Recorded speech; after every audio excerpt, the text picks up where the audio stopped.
Boa noite a você, telespectador da Rede Brasil de Comunicação. A gente agradece a sua presença aqui conosco no programa Em Off, que vai discutir hoje a respeito de um assunto que interessa a todos nós, a terceirização do mercado de trabalho no país. A ampliação, na verdade, porque terceirização já existe. E a gente vai discutir a respeito desse assunto e a questão da indústria nacional, da indústria de Pernambuco, com o deputado federal pelo PTB, Jorge Corte Real, que é presidente licenciado da Federação das Indústrias do Estado de Pernambuco, no programa Em Off, que já está começando agora.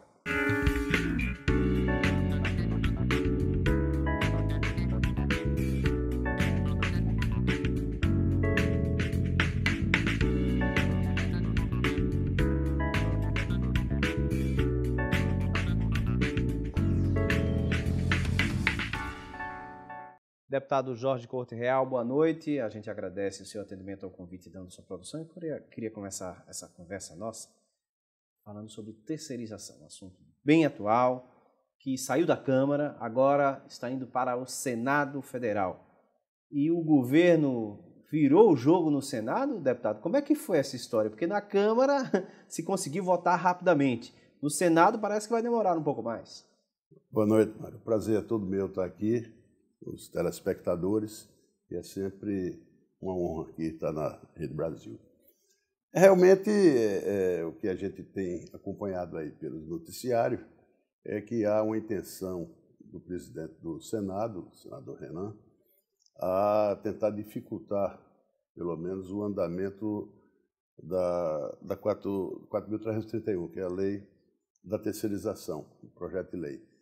Eu não acredito que ele faça isso, porque isso é um anseio tão grande dos brasileiros, um anseio tão grande de todos os que produzem nesse país, que irá, vamos dizer, prevalecer o sentimento de servir ao povo brasileiro, e o senador, na realidade, ele deve colocar para votação, aí sim, democraticamente, ouvindo aí todas as tendências e opiniões do Senado, para que nós possamos ter, aí ao fim desse processo, o posicionamento do Senado. Se mudar alguma coisa, voltará para a Câmara. Se não, já ter aprovado o projeto de lei já definitivamente.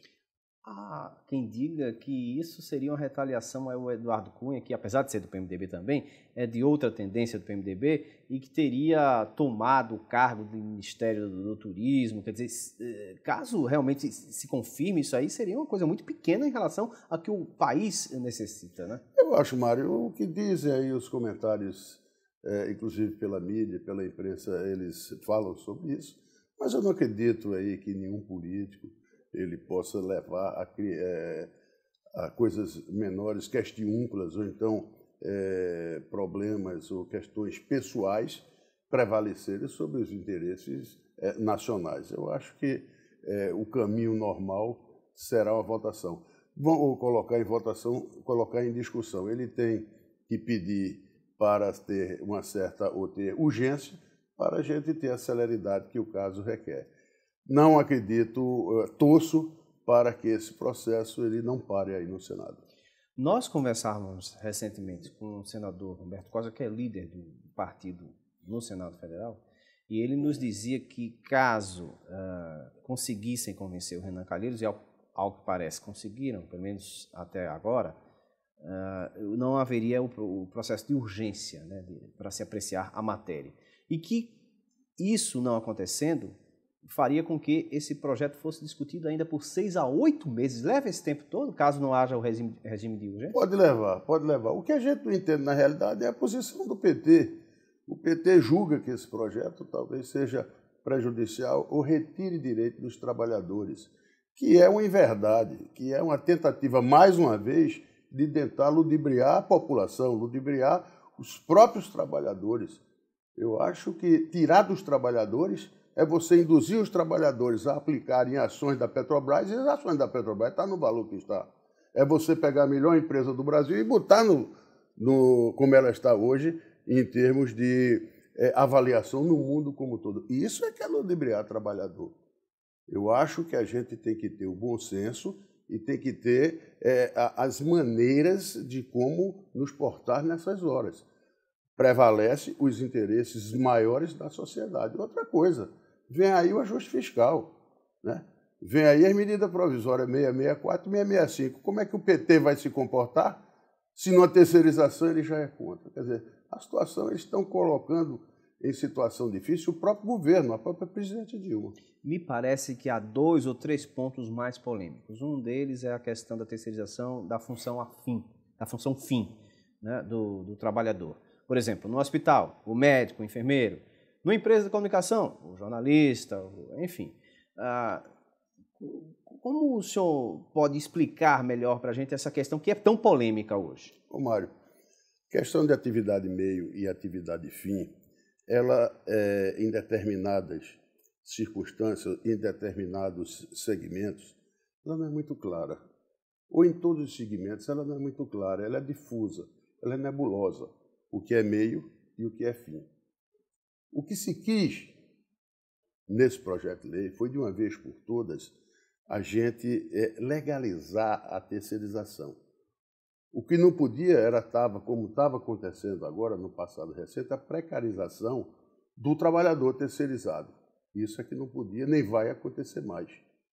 Então, com essa nova legislação, a gente quer a possibilidade de você terceirizar independente de atividade meio e atividade fim, inclusive aí há um critério de subjetividade. Alguns, inclusive fiscais da Superintendência do Trabalho, consideram ou consideravam algumas atividades meio e outra fim dentro de uma mesma empresa. Então, é isso que o projeto de lei quer resolver. E o que é mais importante é dar todos os direitos aos trabalhadores terceirizados. Os direitos que têm os trabalhadores da empresa contratante, o mesmo direito ou os mesmos direitos terão os das empresas terceirizadas. Então, o que se disser fora disso que eu estou falando agora é tudo mentira. E outra coisa que avançou nesse projeto de lei, até os salários e até o regramento da atividade vai ser dentro da mesma atividade pelas regras dos sindicatos, pactuado dos sindicatos e as empresas contratantes.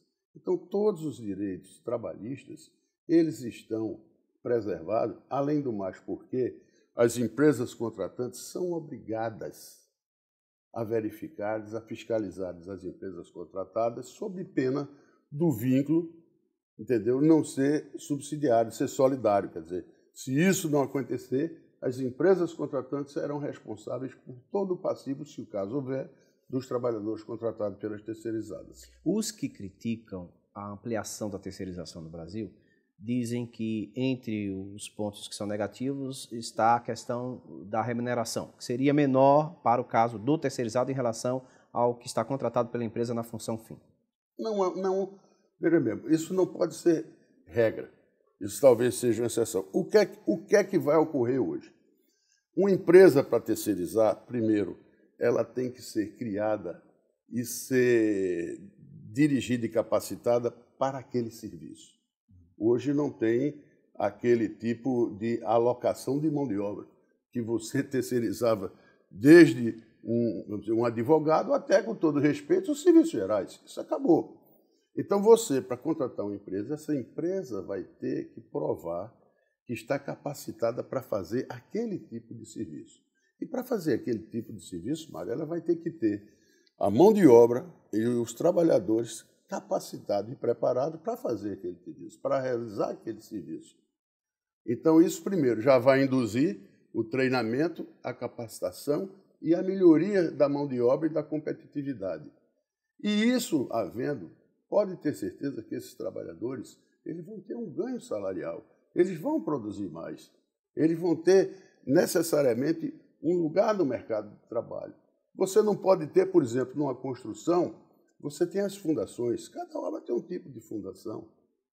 Se você for para cada tipo de fundação contratar a mão de obra e no fim, quando acabar a contratação, colocar para fora, cadê a capacitação e o treinamento desse pessoal? Não vai ter nunca. Colocar vidros, esquadrias de alumínio, sentar gesso, portas, quer dizer, são serviços inerentes a atividades que você pode tranquilamente contratar empresas e essas empresas elas têm que estar comprovadamente com condições técnicas e financeiras capazes de realizar esses serviços. Quer dizer, a tendência é melhorar, através da capacitação, o salário desses contratados. Outra crítica é a questão dos acidentes. Dizem que nas terceirizadas os acidentes de trabalho são maiores, o número de mortes é maior também. Talvez até pelo fato de não ser regulamentado, não sei. Claro. O que é que acontece agora nessa legislação?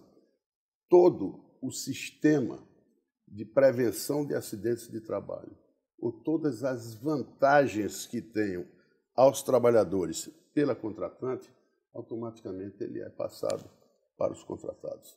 Então, todo o sistema de prevenção de acidentes de trabalho, engenheiro de segurança do trabalho, médicos do trabalho, enfermeiras do trabalho, enfermeiros do trabalho da empresa contratante, ele fica automaticamente à disposição dos terceirizados. Não só isso, como refeitórios, como transportes, enfim, enfermarias, tudo que tiver ou que o contratante conceder a seus trabalhadores contratados diretos, ele fica à disposição também dos terceirizados. Uhum.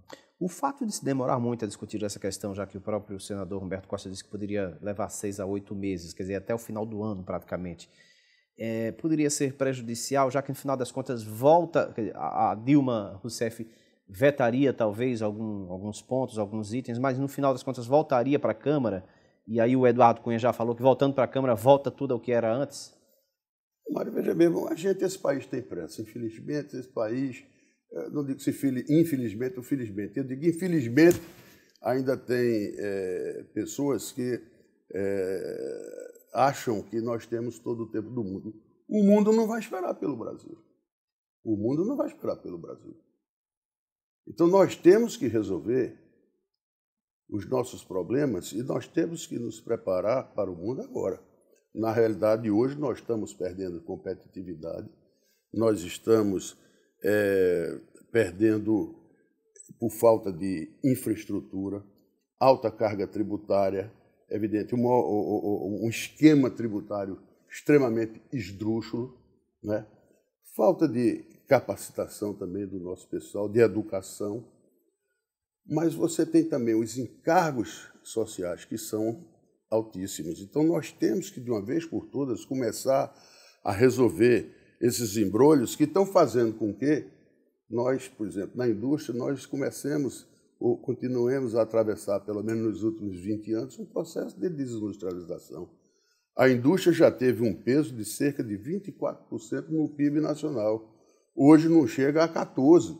E é aí na indústria onde se cria os bons empregos, onde tem o avanço tecnológico, onde tem o grande fomento às exportações, né? Então, é a partir da indústria que você começa a ter o ganho de conhecimento geral de uma sociedade. E nós estamos perdendo esses espaços. O país está no processo de desindustrialização. Então, são providências e ações como essa que você começa a melhorar o ambiente de trabalho. E quando eu digo melhorar o ambiente de trabalho, não é para o empresário somente, não. É para o trabalhador. Um não está bem se o outro não tiver. Isso anima, com certeza, a terceirização. Várias e várias empresas vão ampliar suas linhas de produção, vão lançar outros produtos.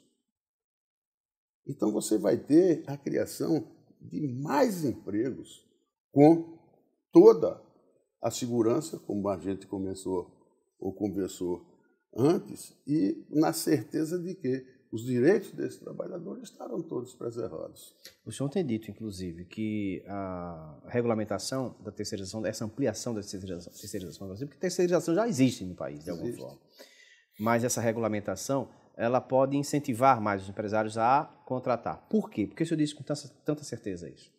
Olha, veja bem, porque você dá primeiro a segurança jurídica. A segurança jurídica. E depois você tem etapas na sua linha de produção que, em você terceirizando, você pode agregar valores.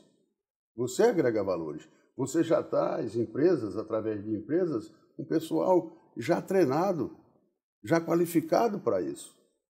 Então, com certeza, você pode, por exemplo, uma linha de perfumaria, ele pode lançar outro tipo de produto, lançando essa nova linha, de certa maneira, não digo na totalidade, mas terceirizando uma parte, por que não? Outra coisa, nós começamos a dar oportunidade aos empreendedores. O brasileiro é um empreendedor por natureza.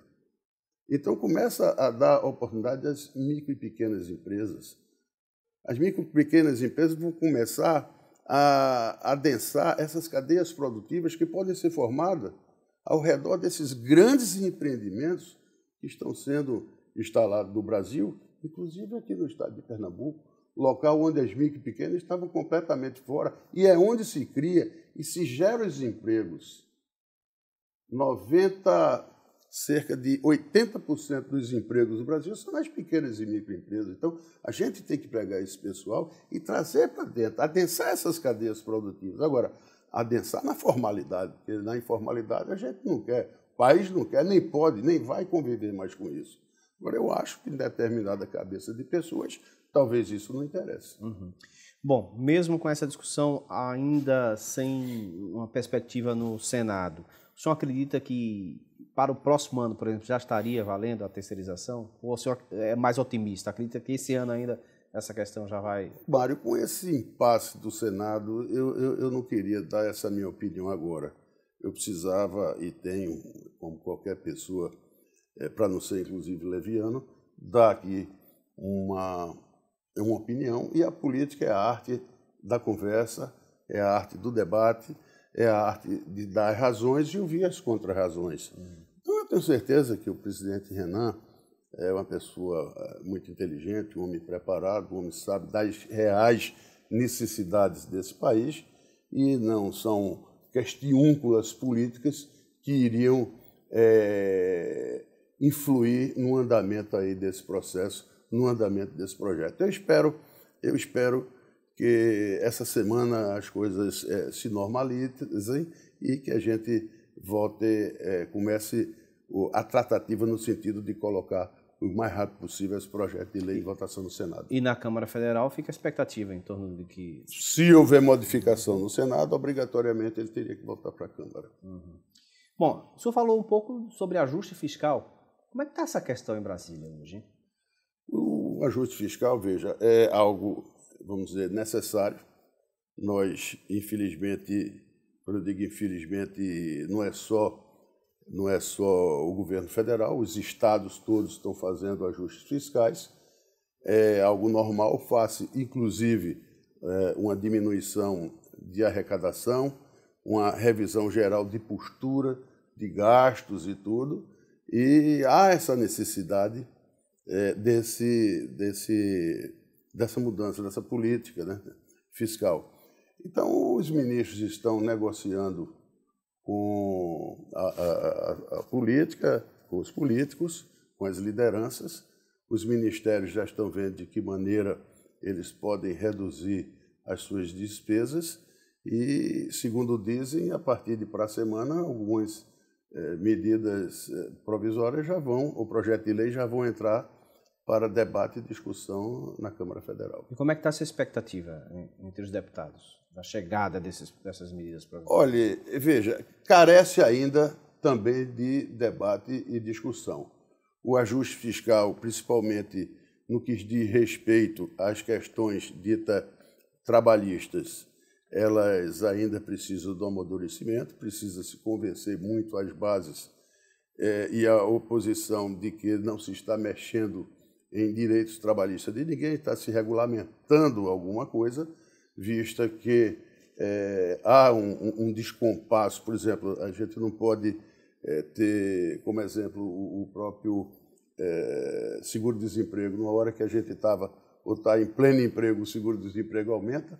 Isso a gente tem que rever e ver o que é que está acontecendo. Então, está se discutindo.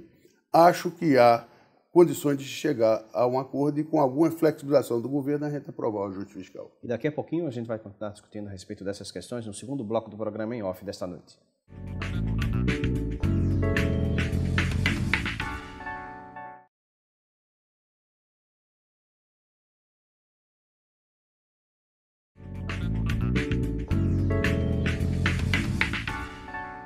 Chegamos ao segundo bloco do programa em off desta noite, conversando com Jorge Corte Real, que é deputado federal pelo PTB de Pernambuco, e que está conversando conosco a respeito da terceirização, da questão da indústria no Brasil, a indústria no estado de Pernambuco, o ajuste fiscal, esses assuntos que são bem atuais e que interessam a nós também, eleitores.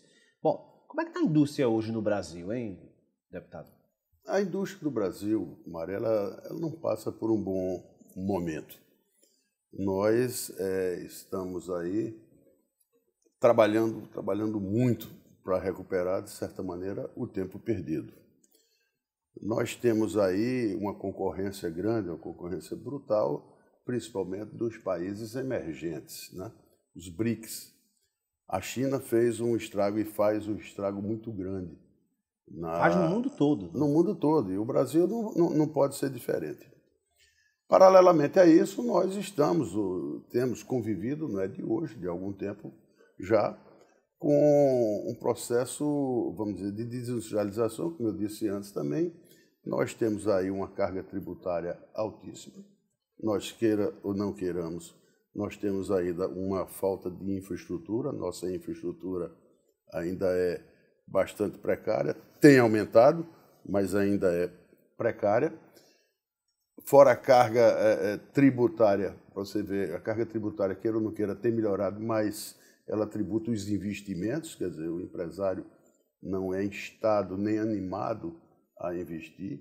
O modelo tributário também é um caos, ele é complicado, ele é oneroso, ele é muito difícil. E isso não vem sendo discutido? É isso que a gente está, quando a gente fala na reforma tributária, é justamente isso que a gente quer. A gente quer um modelo mais simples, um modelo, inclusive, compatível com outras economias mais modernas do mundo. É isso que a gente necessita. A reforma tributária não é obrigatoriamente uma diminuição da carga, quer dizer, seria consequência até a diminuição da carga, mas primeiro mudar o esquema, o esboço tributário, que é péssimo, é uma parafernália no Brasil. São 70 e pouco impostos para se pagar, quer dizer, é um ônus na atividade meio das empresas. É muito difícil. E como fazer isso num momento em que o governo está querendo arrecadar cada vez mais, está precisando até arrecadar é uma coisa, né? O modelo tributário é outro completamente... mas passa pelo imposto, pelo pagamento do imposto. Passa também, mas veja mesmo, você pode arrecadar num sistema arrecadatório mais simples. Por exemplo, diminuindo a quantidade de impostos, abreviando determinados processos burocráticos. Então, você pode melhorar vamos dizer, o modelo burocrático do nosso modelo tributário. Isso é uma coisa. A outra coisa também, o excesso de carga tributária, que a gente também trabalha para diminuir. É um fato que diminui a nossa competitividade. Depois, a questão de capacitação de mão de obra. A nossa produtividade também ela não tem evoluído da medida que a gente tinha evoluído, vis-à-vis o que foi concedido de salário. Com o aumento de competitividade, o Brasil cai. O Brasil concedeu, entre aspas, um aumento de salário bem maior do que o ganho de competitividade através da melhoria da produtividade do trabalho. Isso também faz e fez com que nós perdêssemos competitividade. Então, nesse bojo todinho, fez com que a gente perdesse, por exemplo, a indústria hoje, como eu já disse antes também, tivesse somente 13% a 14% na composição do PIB nacional. Temos condições de recuperar? Sim, temos, mas é preciso lutar contra essas condições tão adversas de se trabalhar no Brasil. Tanto é que algumas indústrias pegaram uma parte de suas plantas e levaram, inclusive, para produzir na China, se fosse o caso, ou até mesmo em países agora do Mercosul.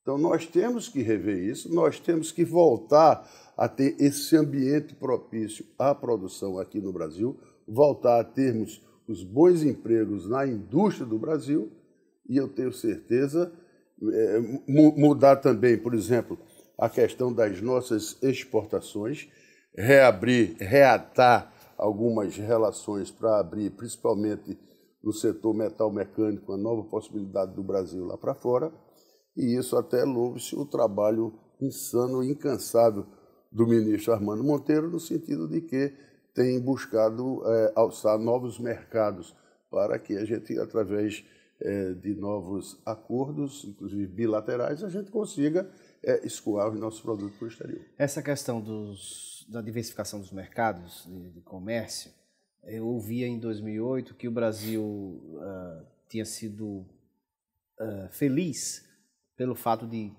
deixar um pouquinho dos investimentos com os Estados Unidos, porque estavam em crise, e começar a pensar mais na China, que era um parceiro que estava crescendo e tal. Seria o momento atual de voltar mais nessa parceria com os Estados Unidos, que já está com a economia se recuperando, e amenizar com a China e com outros países que não estão tão bem assim? Veja, independente de tudo, Mário, eu acho que os Estados Unidos são um grande parceiro comercial. Eu acho que não tem como o Brasil abrir mão dessa parceria. Nós temos que sempre incrementar essa parceria sem abrir mão de outros mercados, né? O mercado da Ásia, através da China, é um grande parceiro. A comunidade europeia é grande parceiro. Muito pelo contrário, nós temos que abrir os nossos mercados. E que novos mercados poderiam ser esses? Olha, eu acho que através de acordos bilaterais. Nós temos, por exemplo, alguns produtos, principalmente no agronegócio, que a gente pode agregar valor e colocar em outros mercados uns produtos já com algum valor agregado. Por exemplo, em vez de exportar a soja, exportar o óleo de soja. Uhum. Em vez de exportar o nosso minério de ferro, já exportar os vergalhões de aço. Então, você tem alguma coisa que a gente pode mudar um pouco o paradigma e você melhorar a qualidade dos nossos produtos, sair um pouco das commodities e gerar mais empregos aqui dentro. Agora, os mercados não estão fáceis. A economia mundial está numa crise grande. A própria previsão de crescimento delas é uma previsão, vamos dizer, muito modesta para esse ano, mas já há previsão de crescimento. Então, não tem a menor dúvida que as nossas metas deveríamos procurar, não digo reatar, incrementar em termos de participação comercial com os Estados Unidos, aumentar com a comunidade europeia e com a Ásia, fundamentalmente. Uhum. Pernambuco, que há alguns anos atrás era um celeiro de novos negócios, de novas indústrias, enfim. Hoje ainda temos indústrias se instalando. Na próxima terça-feira, depois de amanhã, vai ter a inauguração da Jeep, na fábrica da Jeep. Mas estamos sem o arco metropolitano, seria fundamental para o escoamento daquela produção. Como é que Pernambuco vai se sair dessa com essa dificuldade de investir naquilo que se necessita para o desenvolvimento local? Pernambuco tem suas dificuldades, evidentemente, como todos os estados brasileiros, principalmente os estados nordestinos, que é uma região mais pobre, carece aí de investimentos, inclusive investimentos federais. Nós somos, no meu modo de ver, injustiçados aí no decorrer desse tempo todo.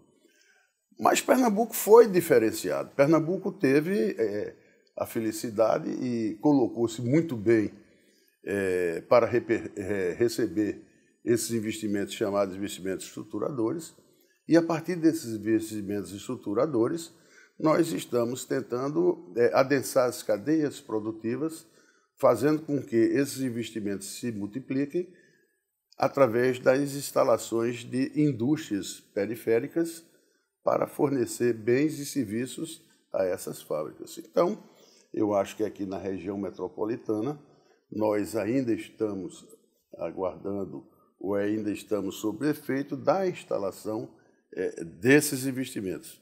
Já temos aí algumas dificuldades, por exemplo, os estaleiros estão com alguma dificuldade por conta de todo esse problema aí da própria Petrobras, que era grande cliente, inclusive, dos estaleiros, né?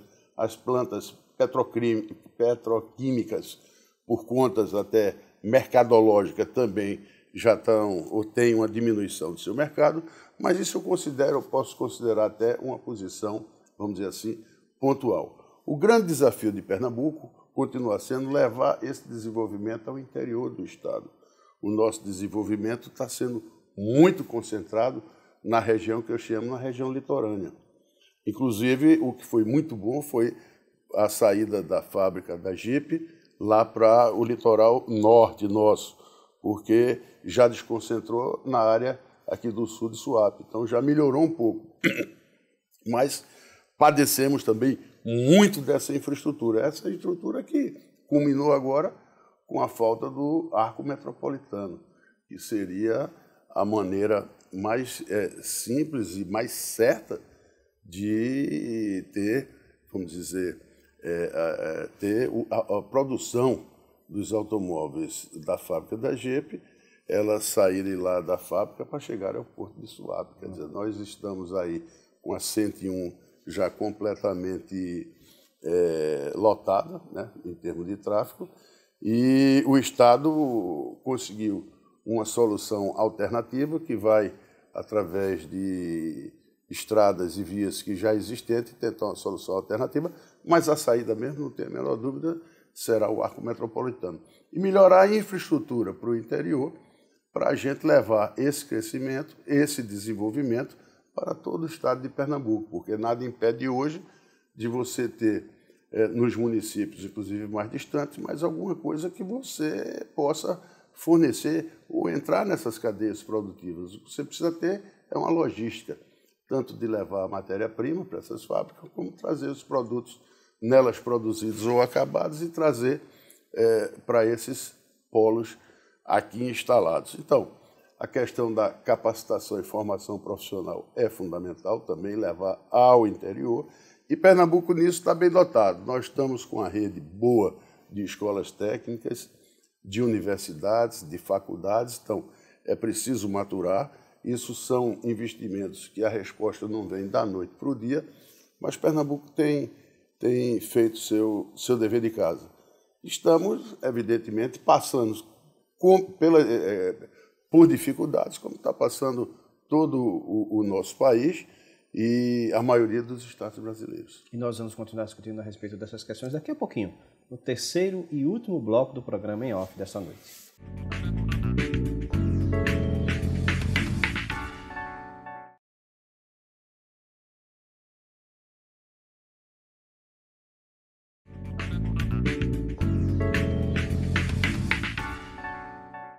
Chegamos ao terceiro e último bloco do programa em off dessa noite, conversando com o deputado federal pelo PTB e também presidente licenciado da Federação das Indústrias do Estado de Pernambuco, Jorge Corte Real. A gente falava no finalzinho do segundo bloco a respeito da questão da economia do Brasil, crescimento, a expectativa para Pernambuco, a crise que atinge todo mundo.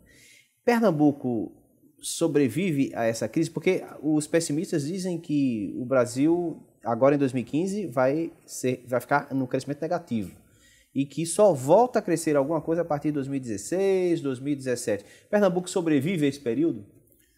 Sobrevive, Mário. Pernambuco tem uma base forte, ele vai crescer menos, mas ele vai se manter ainda com crescimento acima da média dos outros estados e acima da média do Brasil.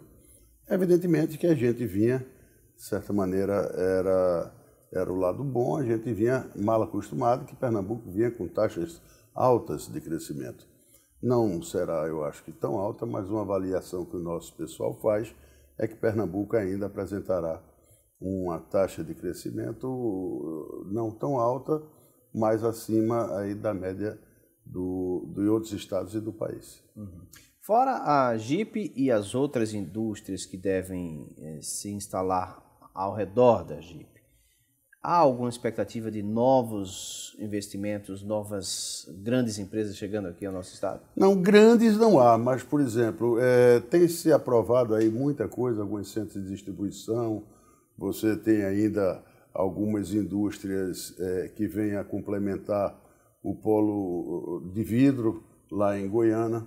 No próprio automotivo tem ainda empresas vindo a se instalar e que há, nas reuniões que a gente tem notícias do próprio CONDIC, o governo ainda tem sido muito solicitado para dar as isenções fiscais inerentes a indústrias que querem se instalar aqui no nosso estado. Ainda tem muita gente querendo se instalar.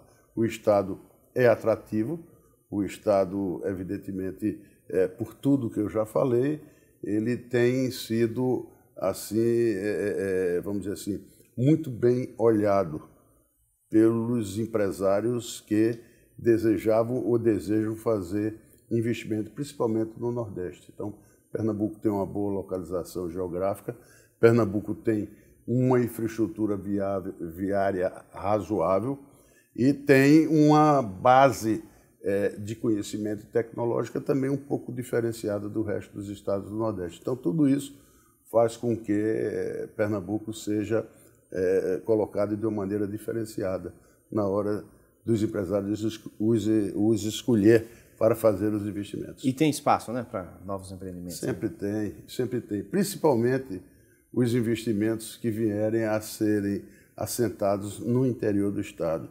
O empresário tem que buscar isso. As prefeituras do interior do Estado têm também a obrigação, eu digo o dever de casa, de melhorar suas infraestruturas de segurança, de saúde, de água, de saneamento, para que interessem aos investidores aportarem seus recursos nesses locais. É preciso ter condições de estradas boas para que se consiga chegar lá com os produtos, com as matérias-primas, e depois ter condições de sair de lá com os produtos prontos, enfim. É uma série de providências que o Estado, junto com as prefeituras e o próprio governo federal, eles têm, vamos dizer, essa obrigação de prover essas infraestruturas. Falta-nos muito, faz muita falta a gente, por exemplo, a questão da Transnordestina, Mário. A Transnordestina é algo que a gente tem que botar em mente, que é fundamental, não só para o estado de Pernambuco, mas como o Nordeste como um todo. Nós temos só de potencialidade ali no sertão do Araripe, o nosso polo gesseiro, que perde competitividade por conta da logística.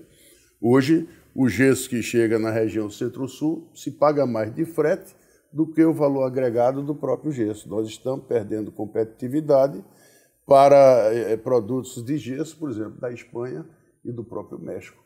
Nós precisamos, de uma vez por todas, resolver esse imbróglio dessa Transnordestina, que é outra coisa que vai ajudar e muito, não só o estado de Pernambuco, mas outros estados nordestinos, como o estado do Ceará, Piauí e o Maranhão. E o que é que está faltando para que a Transnordestina ande? Olha, eu acho que é de ter uma reunião de uma vez com todas, com essas empresas concessionárias, ver o que é que ele quer, ver se ele vai terminar. Se não for, é romper o contrato, tentar outra solução. O que não se pode é esperar mais de uma obra que se arrasta tantos e tantos e tantos anos, prejudicando toda uma economia do interior do nosso estado. E parece que é uma PPP, né?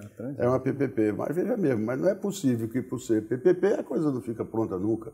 Nós temos que cobrar, dar prazo, ver o que está faltando e, evidentemente, se for o caso, até romper com essa PPP e fazer de outra maneira, com outros grupos e ver. Precisamos acabar de uma vez por todas com essa história. Quer dizer, o custo já está altíssimo, já é uma obra que desperta, vamos dizer, já desperta, não digo interesse, mas chama a atenção pelo seu custo, que daqui a pouco vai ficar inviabilizada e vai dar no que já deu aí todo esse problema de por atraso de obra, a que custo não vão esses serviços. Vamos falar sobre política partidária agora. PTB, o partido ao qual o senhor pertence, e democratas, a possibilidade de fusão, isso vem sendo discutido, mas há alguns embrólios. Como é que está essa questão hoje? Isso vem sendo discutido pelas executivas nacionais. E, por incrível que pareça, por mais esdrúxulos que pareça, eles têm essa prerrogativa. Eles podem e têm autonomia e autoridade a qualquer hora de fazer essa, como eles dizem, essa fusão. O que eu digo é o seguinte: nada contra os que fazem o DEM, muito pelo contrário, são pessoas e são políticos de primeira linha, principalmente, e o que eu mais conheço do DEM de Pernambuco, Mendonça Filho, a Priscila e todos os que fazem o DEM são políticos e pessoas de uma postura ilibada.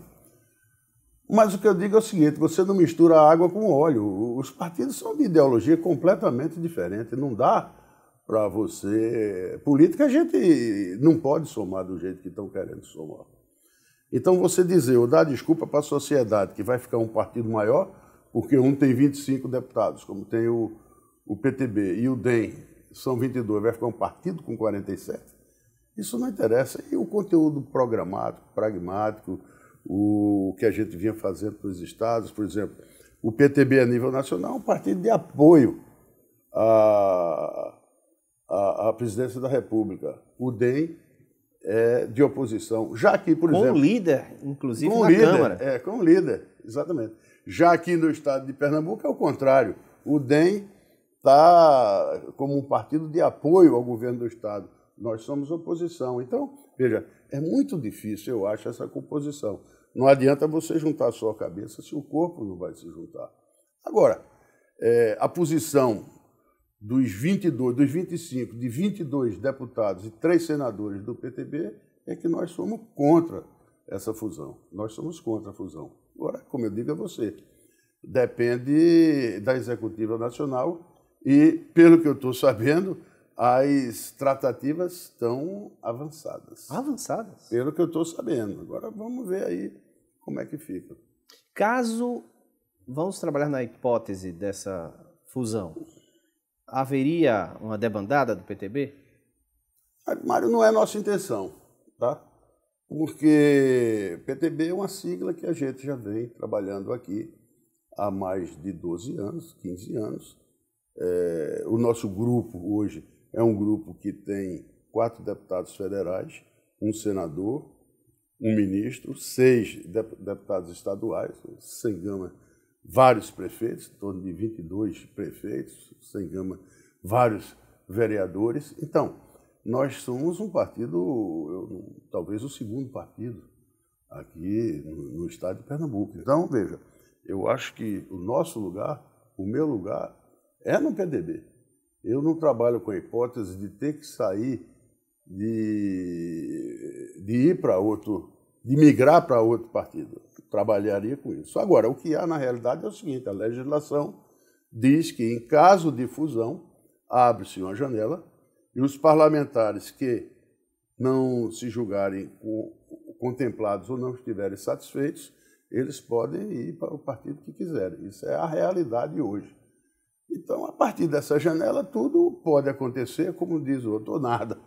Pode acontecer tudo ou nada. Então, a gente trabalha ainda com a hipótese, primeiro, da fusão não acontecer e que a gente permaneça no PTB, no 14, que é onde nós somos conhecidos. Agora eu fiquei curioso em relação a uma questão que o senhor falou. Dos 25 deputados e senadores, 22 são contrários à fusão? Do PTB, sim. Do PTB. Sim. E não há democracia dentro desse partido? Quer dizer, aí a executiva pode decidir, mas é o que eu digo, mesmo com 22 contra? Pode. Porque quem vota nisso e quem delibera é a Executiva Nacional. E desses, a maioria não participa, e os que participam não têm direito a voto, pelo menos na instância de deliberar isso. Que coisa, hein? É a reforma política também que está Precisa ter uma reforma política no país. Exatamente. E como é que está o trabalho em relação, já que a gente falou, reforma política, como é que está esse trabalho? Tem uma comissão especial, que tem o Tadeu Alencar, inclusive, Olha, que é aqui de Pernambuco. A reforma política, eu acho que é a primeira das reformas. Eu acho que tudo tem e deve começar com a reforma política. Nós temos que mudar. Agora, não é uma reforma política você fazer só uma reforma de dizer, não, o voto é obrigatório, é facultativo, o financiamento, não que não seja importante, é público, é privado, não é só isso. É você mudar estruturalmente mesmo tudo. É você, por exemplo, eu acho que você tem que fazer uma coincidência, inclusive, para baratear essa operação toda. Você fazer uma coincidência, no meu ponto de vista, coincidência das eleições únicas. Para todos os mandatos cargos. de 5 em 5 anos, não permitir a reeleição para os cargos executivos, acabar com o suplente de senador. Então, você vai melhorando. A questão dos votos distrital ou não, de representação, eu sou a favor do distritão, quer dizer, seria o voto pela ordem de quem tivesse mais ou menos votos, independente de partido. Então, se você visse, faria a relação dos mais para os menos votados, o que se enquadrasse ali pelo número proporcional das vagas para onde eles fossem eleitos, seriam os que entrassem. Coligações verticalizadas, fizesse em cima, fizesse de cima até embaixo, e aceitaria se fizesse só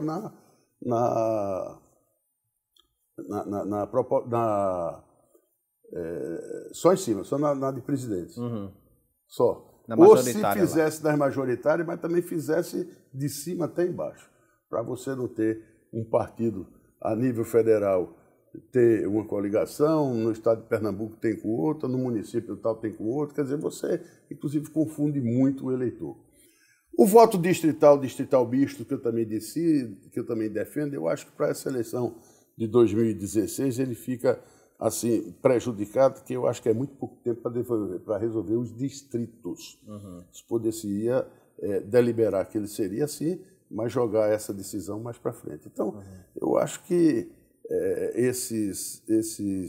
essas providências, essa reforma política, ela pode ser feita agora, seria uma mudança de paradigma, de base. Inclusive, tem uma PEC minha de 2012, se eu não me engano, onde vários desses pontos eles já constavam nessa PEC.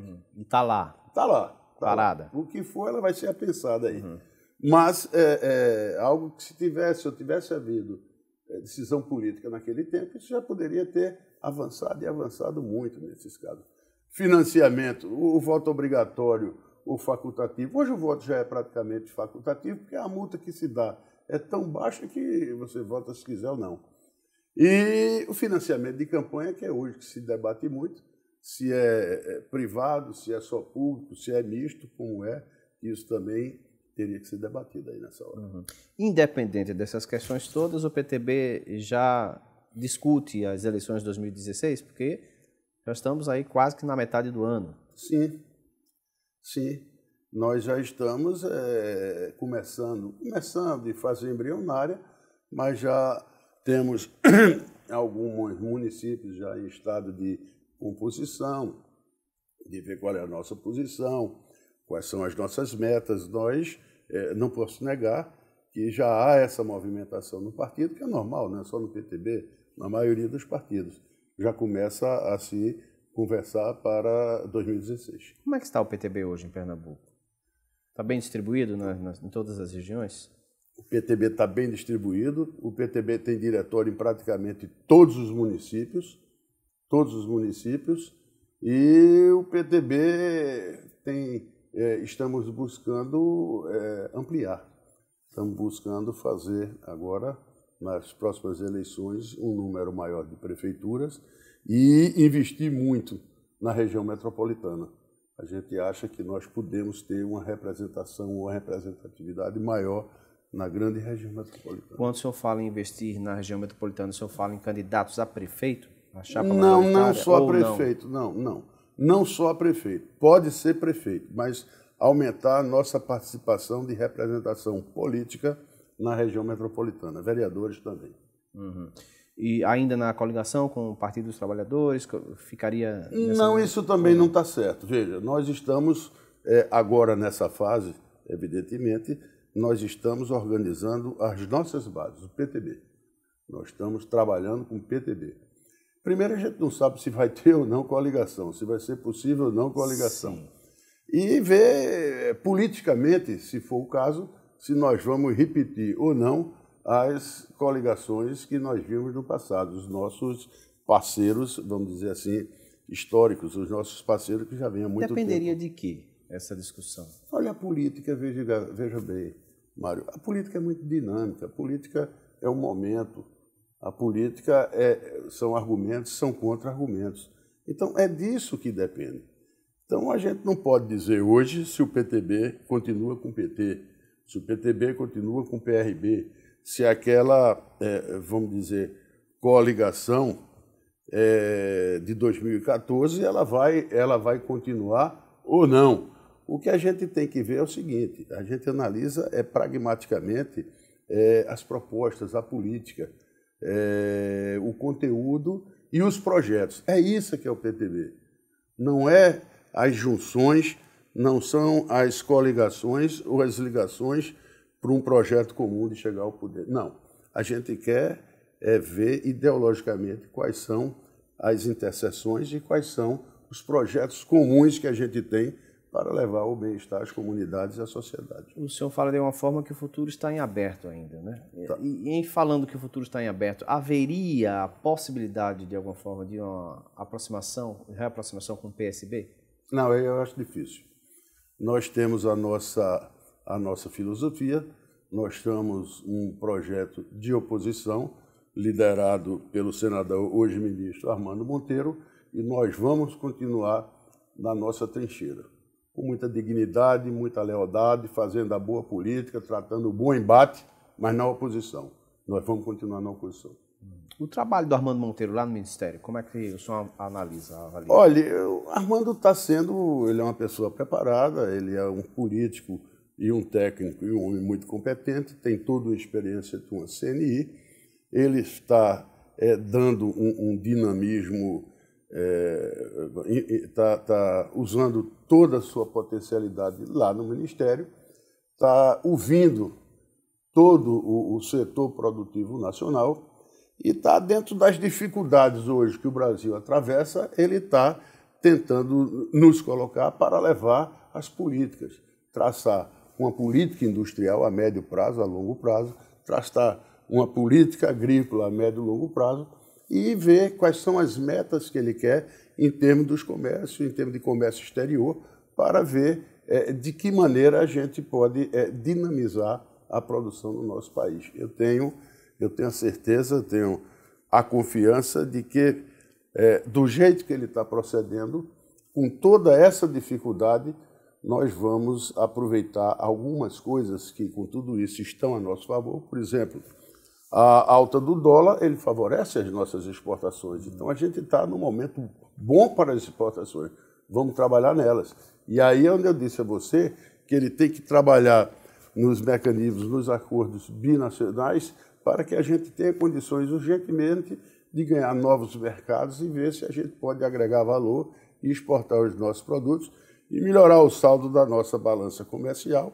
E com esse saldo, nós nos financiarmos e ajudar a complementar as obras de infraestrutura que tanto esse país precisa. Jorge Couto Real, estamos terminando aqui, estamos chegando ao final, mas eu queria dar esse minuto e meio mais, para as suas considerações finais ao nosso telespectador que está nos acompanhando até esse momento.